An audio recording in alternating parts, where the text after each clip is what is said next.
ان کی پوزیشن وہاں جا کے وہ جو آگے فیصلے ہونے تھے ان میں وہ شریک نہیں ہونے چاہتے. ٹھیک. اب اس کے تضادات کیا ہیں؟ دیکھیں عمران خان صاحب نے پہلے خود آفر کی کہ وہ گورنمنٹ کے ساتھ بیٹھنے کے لیے تیار ہیں. کس چیز کے لیے بیٹھنے کے لیے تیار ہیں؟ انتخابات کے لیے. لیکن ریاست کی بقا کے لیے بیٹھنے کے لیے تیار نہیں. وہ طالبان کے ساتھ بھی بیٹھنے کے لیے تیار ہیں, ان کے ساتھ بیٹھنے کو تیار نہیں. دھرنے کے دوران وہ جنرل راحیل شریف کے ساتھ بیٹھنے کو تیار تھے, ملاقات بھی ہوئی, ان کے ساتھ ملاقات کے لیے تیار نہیں. چند ماہ قبل جب نومبر میں اہم تقرری تھی انہوں نے کہا اپوزیشن لیڈر کا رول ہونا چاہیے, اسی حکومت کے ساتھ بیٹھنے کو تیار تھے.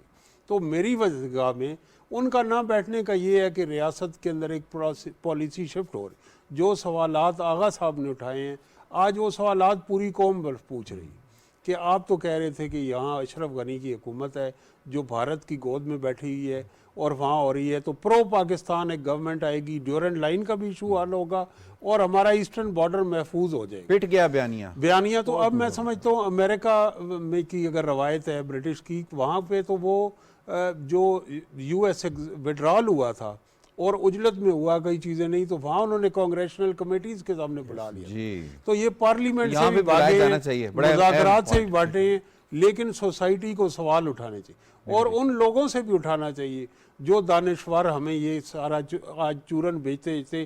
میری اتنی عمر ہو گئی ہے, میں ان کے ساتھ ان کے بیانیے کو, ان کا ہم اخبار کھولتے ہیں تو ان کے بچے بھی وہی کالم لکھ رہے ہوتے ہیں جو ان کے والدین کی سوچ. تو یہ سوچ کب ختم ہوگی؟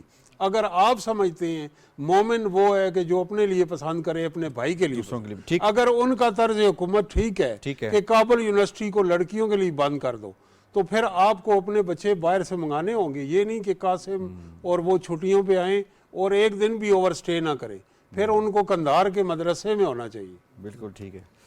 اچھا جی, ریالٹی کے حوالے سے بات ہو رہی ہے. سجاد انور صاحب فرمائیے گا, یہ جو خان صاحب کے حوالے سے جاتی تھی کہ خان صاحب دہشت گردوں کے ساتھ بات کرنے میں اور مل بیٹھنے میں تو کافی کمفرٹ فیل کرتے ہیں, لیکن سیاستدانوں کے ساتھ بات چیت کرنے میں وہ نہیں کمفرٹیبل, اور بار بار وہ بیان بھی دیتے ہیں کہ میں ان کے ساتھ نہیں بیٹھوں گا.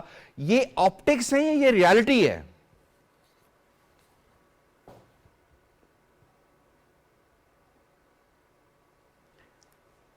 یہ دراصل ریالٹی ہی ہے, اس آپٹکس تو نہیں کہا جا سکتا, کیونکہ عمران خان ہر بندہ اپنے مائنڈ سے بات کرتا ہے. جو جس طرح کی اس کی پرورش ہوتی ہے, جس طرح کی اس کی نشو و نما ہوئی ہوتی ہے, وہ اپنے اس سیاسی سوچ کے دھارے سے ہی اس کی ساری افکار پھوٹتے ہیں.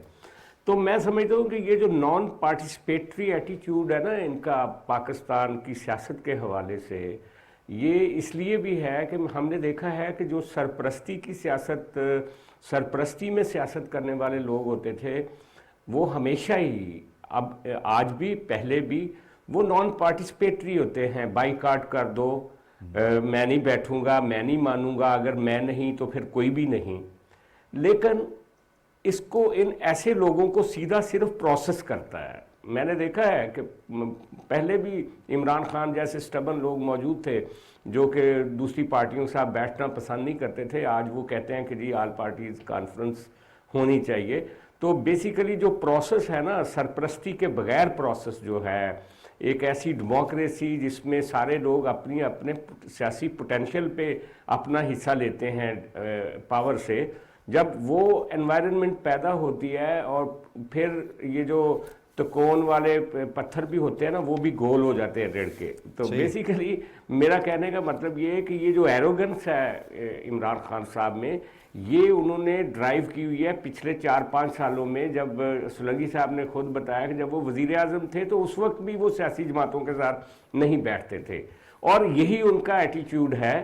میرا خیال ہے ان کو جھٹکے لگیں گے اقتدار سے اترنے کے بعد. یہ جو آفٹر شاکس لگ رہے ہیں نا, ان کے ذریعے وہ سیدھے ہوں گے. جیسے ابھی انہوں نے ایک فیصلہ کیا ہے الیکشن میں جانے کا اور ممبران کو ٹکٹ دے کے اور پارلیمنٹ میں جانے کا. تو پروسیس سکھاتا ہے کہ کیسے پارٹیسپیشن کرنی ہے. اگر یہ پروسیس چلتا رہے تو میرا خیال ہے کہ یہ بھی سیدھے ہو جائیں گے. ابھی ان کا جو ایروگنس ہے یہ میں سمجھتا ہوں کہ یہ ٹرانزیکٹری ہے. مزید جب نئے جھٹکے لگیں گے تو یہ ٹھیک ہو جائیں گے.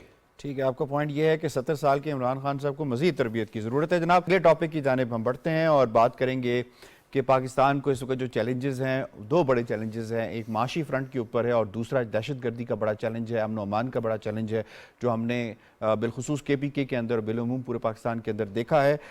تو یہاں پہ سوال یہ پیدا ہوتا ہے کہ پھر جو صوبائی اسمبلیوں کے انتخابات ہونے ہیں، کیا وہ تعطل کا شکار ہو سکتے ہیں؟ اور اس حوالے سے کچھ اشارہ جو ہے وہ وزیر داخلہ نے بھی دیا ہے، انہوں نے کہا کہ سیکیورٹی کی صورتحال انتخابات کو متاثر کر سکتی ہے۔ ہم نے ماضی میں بھی دیکھا کہ 2007 میں جب بینظیر بھٹو شہید ہوئی تھیں تو اس وقت بھی انتخابات وقت پر نہیں ہو سکے تھے۔ اس حوالے سے ذرا جناب سوال بھی پوچھ لیتے ہیں۔ مرتضیٰ سولنگی صاحب فرمائیے گا سر کہ موجودہ دہشت گردی کی جو لہر ہے اور اکانومی کو جو درپیش مسائل ہیں، چیلنجز ہیں، کیا پنجاب اور خیبر پختونخوا میں جلد الیکشن کا انعقاد ممکن ہے ساری صورتحال کے اندر؟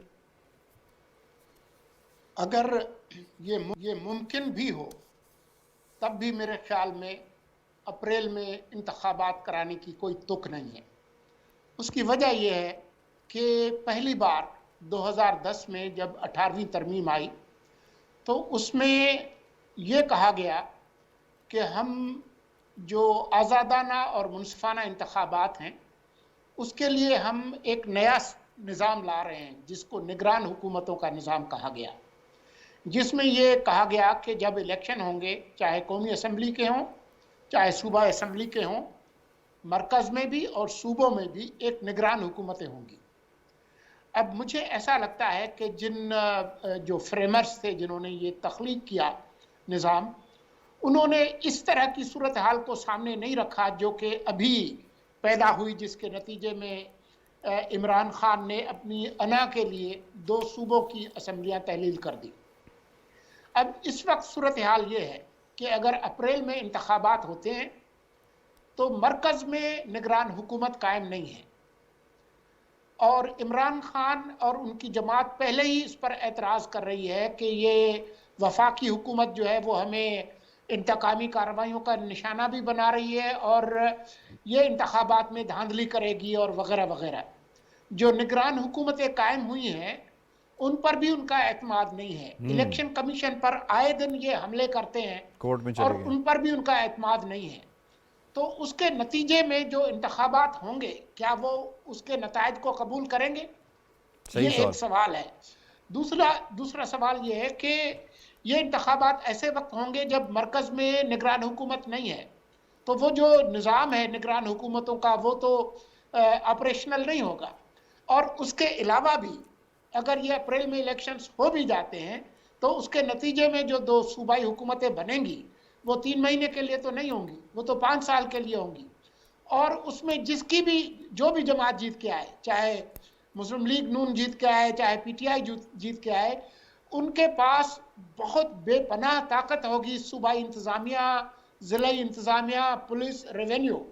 تو 3 مہینے کے بعد جب قومی اسمبلی کے الیکشنز ہوں گے تو کیا وہ ان پر اثر انداز ہوں گے کہ نہیں ہوں گے؟ ٹھیک، ضرور ہوں گے۔ تو جو آئین کا آرٹیکل ہے 218(3) جس کے تحت الیکشن کمیشن کی ذمہ داری ہے آزادانہ منصفانہ انتخابات، وہ ممکن نہیں ہوگا۔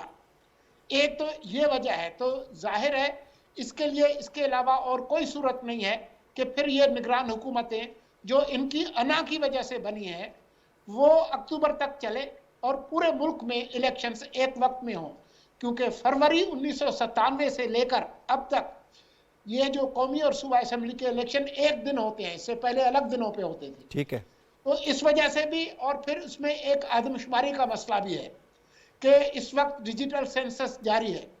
اگر ابھی اپریل میں الیکشن کراتے ہیں 2 صوبوں میں تو وہ پرانے سینسس پہ ہوں گے، لیکن عین ممکن ہے کہ اکتوبر کے وقت جو ہے باقی 2 صوبے سندھ بلوچستان اور قومی اسمبلی نئے سینسس پہ ہوں گے۔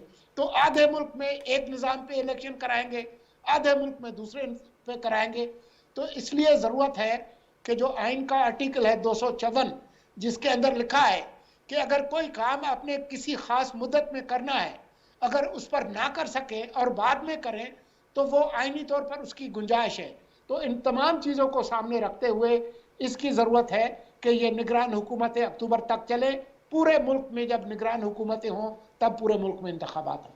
بڑے زبردست طریقے سے آپ نے سیاسی اور ٹیکنیکل اس کی جو ایشوز ہیں ان کو ہائی لائٹ کیا ہے اور یقیناً اس کو بڑے میکرو لیول کے اوپر آپ نے بیان کیا ہے۔ جناب شنیلا مار صاحبہ فرمائیں کہ آئینی طور پہ تو آرٹیکل 254 کا ریفرنس دے دیا ہے، اور لیکن پی ٹی آئی بظاہر یہی کہتی نظر آ رہی ہے کہ ہمیں انتخابات کی ڈیٹس دیں. وہ گورنر کے پی کے کے اوپر اور گورنر پنجاب، ان دونوں کے اوپر ان کا کلیم یہی ہے کہ انہوں نے انتخابات کی جو ڈیٹس ہیں وہ کیوں نہیں دی، اور اس حوالے سے انہوں نے جو ہے وہ کورٹ سے بھی رجوع کر لیا ہے. یہ معاملہ کیا پھر اب کورٹ میں طے ہوگا کہ اگر ملک کے ایسے حالات ہیں تو پھر الیکشن جو ہیں وہ 90 دن کے اندر نہیں ہو سکتے، اس وقت ہوں گے جب یہ ساری جو سچویشن جس کو مرزا سولنگی صاحب نے بیان کیا ہے وہ کیٹر فار ہو سکے؟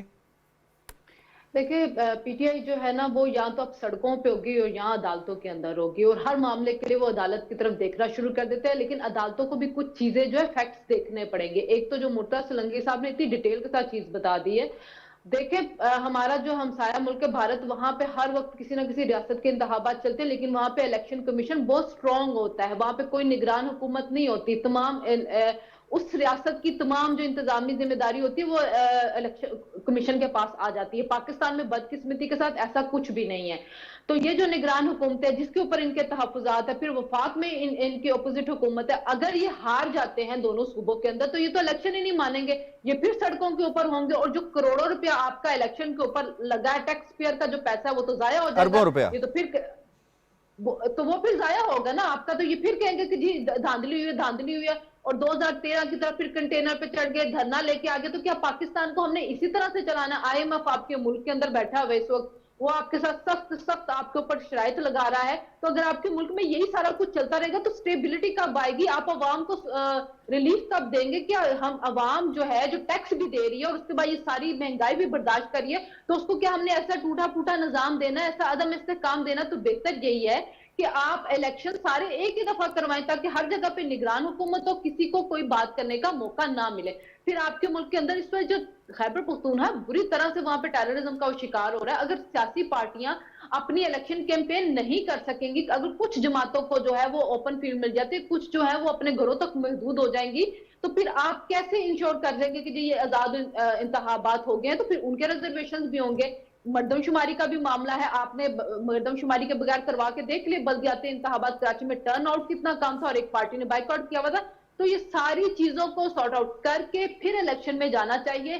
پی ٹی آئی نے اپنی مرضی سے تحلیل کی ہے اپنی دونوں صوبائی حکومتیں، ان کو چاہیے تھا وہ رکتے، حکومت کے ساتھ بیٹھتے، ان تمام معاملات کو حل کرتے، پھر اس کے بعد الیکشن کی طرف جاتے.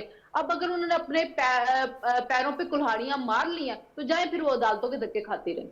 جی ٹھیک ہے جناب. اعظم چودھری صاحب فرمائیے گا، old censuses, old delimitations, election commission جو ہے اس کے اوپر بھی یقیناً الیکشن کمپین کے حوالے سے بھی بات ہوگی، امن و امان کی صورتحال، معیشت کی صورتحال.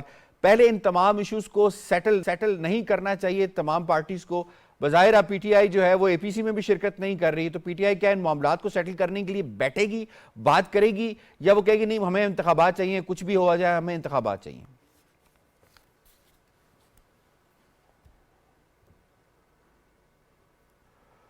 دیکھیں سولنگی صاحب نے اور شنیلا صاحبہ نے جو حقائق ہیں بڑی تفصیل سے وہ بیان کیے ہیں، خصوصاً جو آئین کے حوالے دیے ہیں سولنگی صاحب نے. اب دیکھیں کہ پاکستان کے اندر کیا ہم انتخابات کے متحمل ہو پا رہے ہیں؟ کیا اس وقت جو صورتحال چل رہی ہے خصوصاً ٹیررزم کے حوالے سے اور کے پی کے کو اگر ہم دیکھیں تو کیا وہاں پہ انتخابات کروائے جا پائیں گے؟ یہ ایک بہت بڑا سوالیہ نشان ہے. لیکن اس وقت حکومت کے لیے ایک بہت بڑا چیلنج یہ بھی ہے کہ آئین کے اندر رہتے ہوئے انہوں نے جو بھی کرنا ہے آئین کے اندر رہتے ہوئے کرنا ہے، آئین سے باہر نکلا نہیں جا سکتا.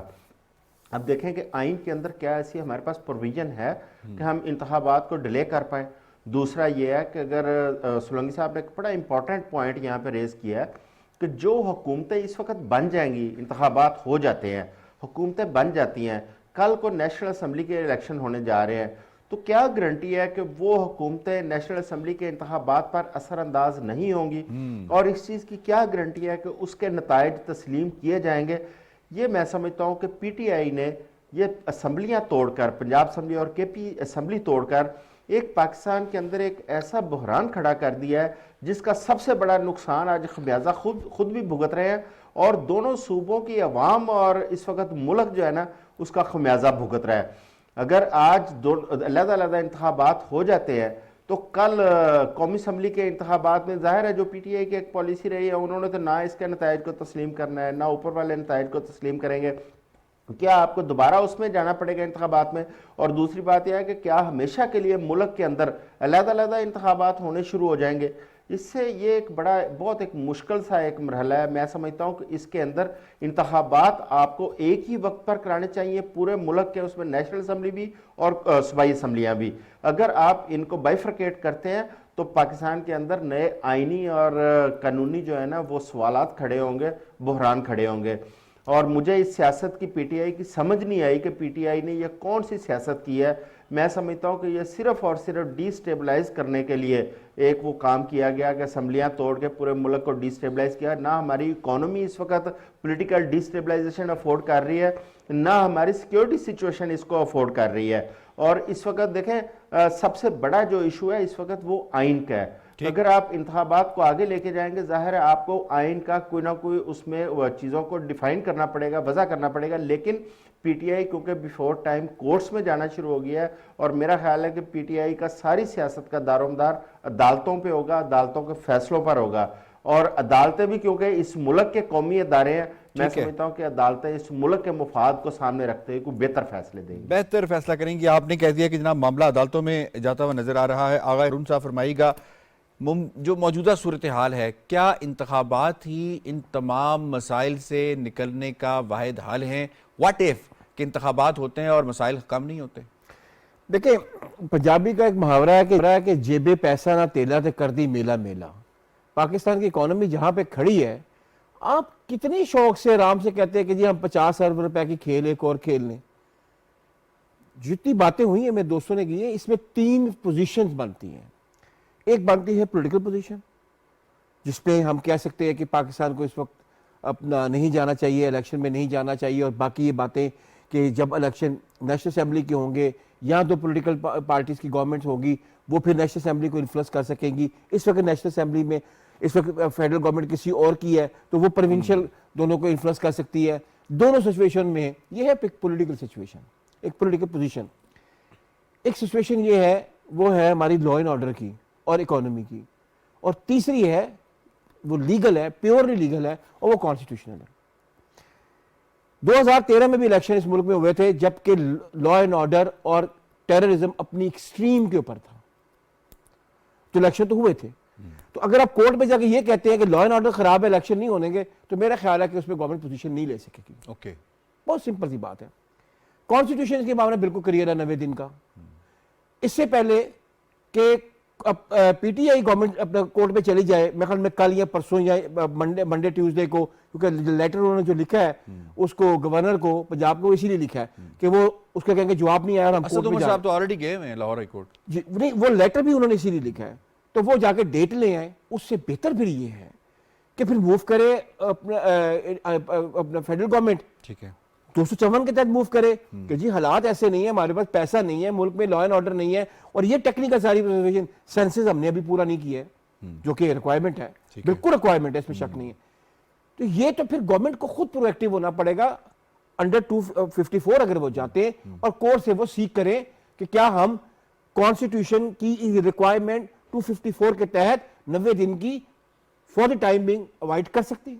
دیکھیں یہ ساری باتیں ہیں میری اور آپ کی خواہشات. تو الیکشن کمیشن نہیں لینا کہ انتخابات کرانے ہیں یا نہیں کرانے ہیں، جو بھی ایشوز ہیں وہ تو اس کو تو کروانے پڑیں گے. اوکے، اس کے پاس اور آپ کہہ رہے ہیں کہ پرابلم آئے گا پھر ایگزیکٹو کے اوپر آئے گا اور ایگزیکٹو ہی کرے گا. آپ نے بڑی پیاری بات کی ہے. الیکشن کمیشن یہ نہیں کہہ سکتا کہ ملک میں پیسہ نہیں ہے اور ملک کی اکانومی ایسی نہیں ہے اور ملک میں لا اینڈ آرڈر خراب ہے تو میں الیکشن نہیں کراؤں گا. اس کے پاس یہ رائٹ نہیں ہے کہنے کا. یہ رائٹ لائز کرتا ہے ود دی فیڈرل گورنمنٹ. آپ کہہ رہے ہیں ایگزیکٹو کا معاملہ پھر آ جائے گا ڈیفینیٹلی. اور جتنا آپ اس کے لیٹ میں ایک بات آپ کو بتا دوں، لیٹ کریں گے کسی نہ کسی اگر کورٹ نے فیصلہ دے دیا کہ الیکشن کی ڈیٹ دیں اور 90 دن کی ڈیٹ آپ کو دینی پڑے گی انڈر کانسٹیٹیوشن. ڈاکٹر صاحب معاملہ تو بڑا گمبھیر ہوتا جا رہا ہے، حل کیا ہے اس کا؟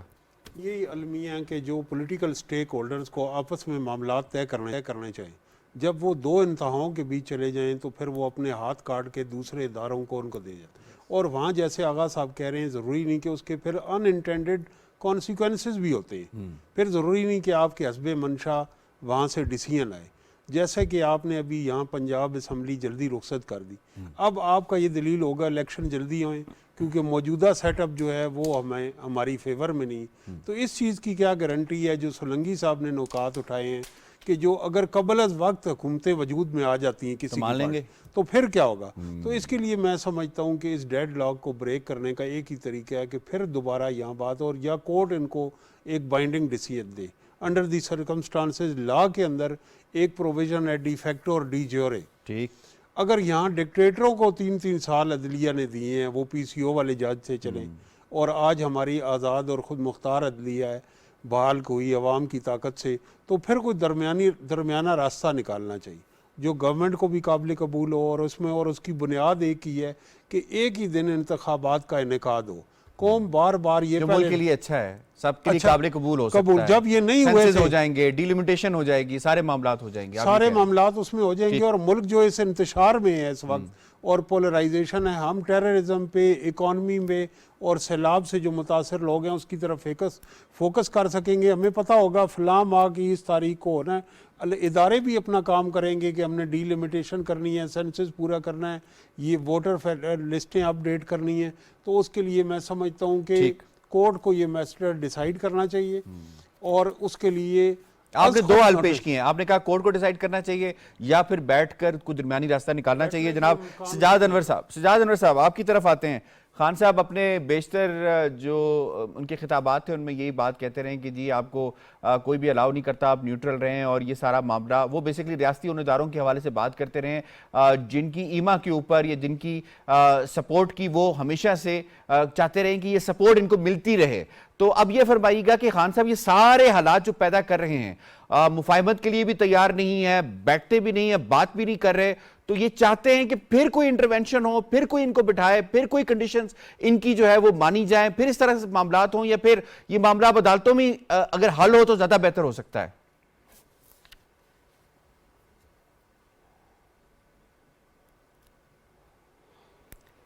دیکھیں بات یہ ہے سیدھی سی کہ عمران خان نے دونوں اسمبلیاں صرف اس لیے توڑی تھیں کہ وہ ڈریگ کر کے نا ان کو جلدی الیکشن پہ لے آئے گورنمنٹ کو.